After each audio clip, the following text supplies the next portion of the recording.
Welcome back to Indonesia Highlights, and now on to our business highlights. Offshore capital continues to flow into Indonesia so far this year and has even exceeded the total for 2013.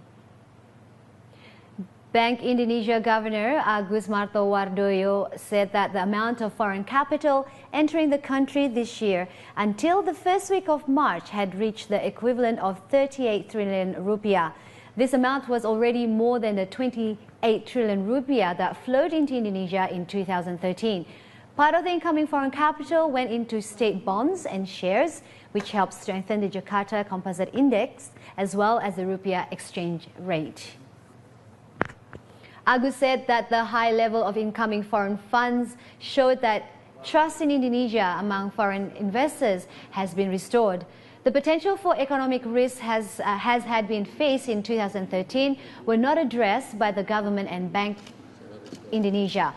He cited the lowering of the country's current account deficit earlier this year to just 2% of the GDP.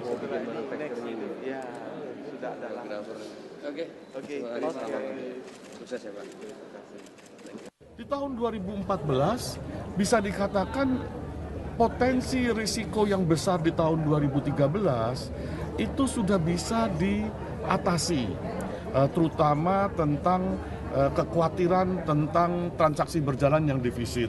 Ternyata sudah mulai turun sampai ke di 2% dari GDP, yang sebelumnya sempat 4,4% dari GDP. Di tahun 2014 bisa dikatakan potensi risiko yang besar di tahun 2013 itu sudah bisa diatasi, terutama tentang kekhawatiran tentang transaksi berjalan yang defisit.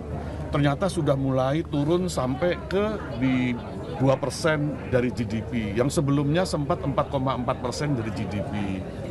Capital outflow yang besar di tahun 2013, ternyata di tahun 2014 sudah bisa diatasi, bahkan masuk dana-dana dari luar ke Indonesia.